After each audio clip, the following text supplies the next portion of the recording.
Hey folks, how are you all doing today? Today's format is going to be just a tiny bit different. I am currently taking care of my fiance who has come down with COVID. She's doing okay. She's a little under the weather. It hasn't been too bad so far. A little bit of coughing, lots of fatigue, lots of aches, and she's isolating right now. She's basically living in the basement, and I'm going down there to give her food and refill her water bottle, and that's about it. But because of that, I don't really have time to, just sit in front of the camera for a couple of minutes. It doesn't seem like such a big deal, but it's been really hard on me to justify spending a half hour doing that. And editing my video for the whole drawing thing is a lot faster than editing the video for that. But enough about my problems, let's talk about what I'm doing on the camera here. Today is a little bit different because I will not be doing pastels. I will be busting out my Polychromos set of pencil crayons. So the materials being used right now are oh god, what is that brand? Hold on. SMLT Art Greytone sketch pad. I am also using a 2mm mechanical pencil, also known as a clutch pencil. Very fancy, very nice. And of course, the Polychromos pencils. Now, this set is an old set. I got it about 1.5 years ago. I really like it. I think it's my favorite pencil crayon set. I definitely like it better than my set of Prismacolors, simply because I don't have to keep sharpening them after the lead breaks every 20 seconds. So I've had a couple days off work.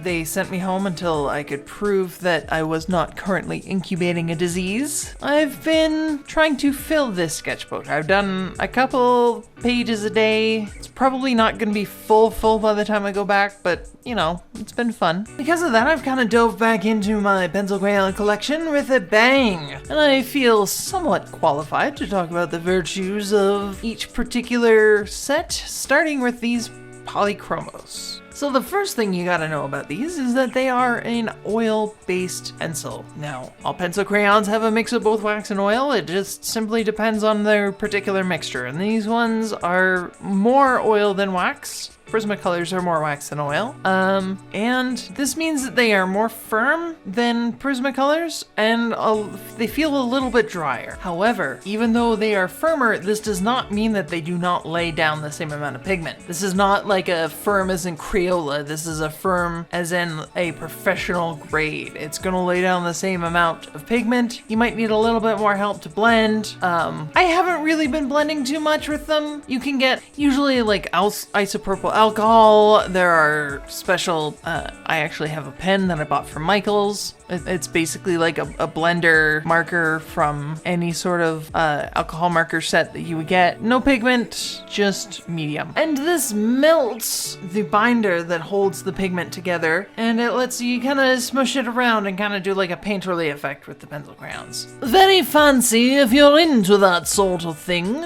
Meanwhile, this is not pastels, and I'm trying to not force it to being pastel, so I am avoiding the heavy blending, and I'm going for more of a sketchy look. As you can also see, I'm also playing with the color a little bit, like I usually do. The nice thing about this Greytone paper is that you can really make colors pop on it.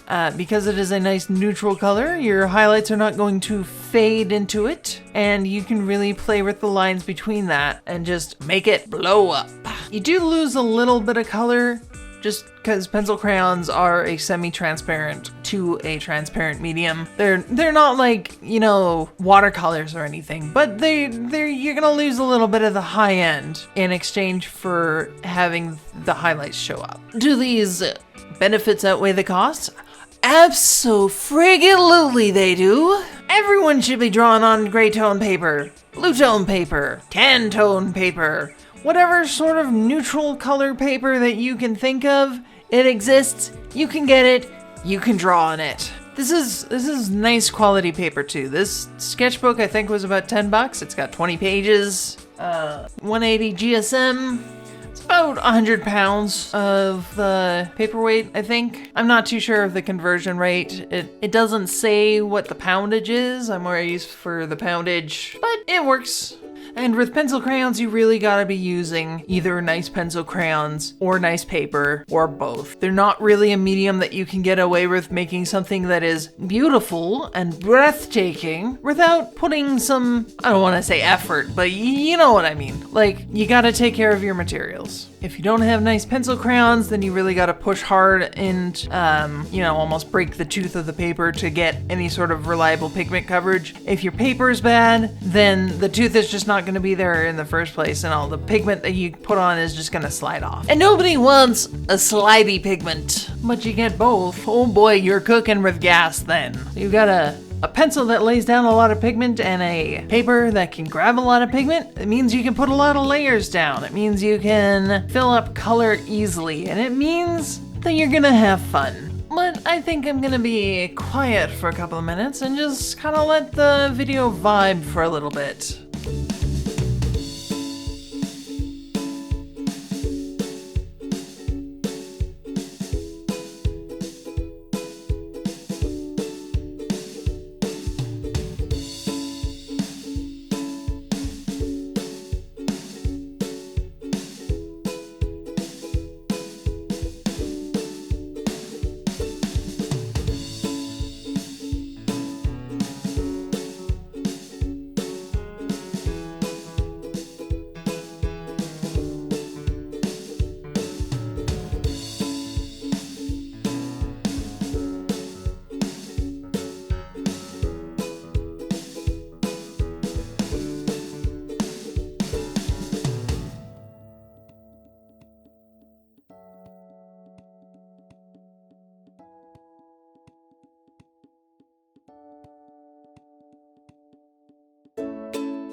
So overall, my final thoughts on the Polychromos. Get them, absolutely. Of the pencils that I have tried so far, they are my favorite. I have others. I will talk about them in a future video. Maybe you don't need the full 120 set though. Try maybe like a 36 or a 48 set. Secondly, for the paper, the SMLT Greytone paper. I love it. I've been using Strathmore for the most part, and this is making me think that I might want to switch to SMLT for most of my stuff. A little bit pricier, but it might be worth it. So there you have it. We're gonna skip over the Final Thoughts outro version and kinda just head straight into the cat tax. See ya!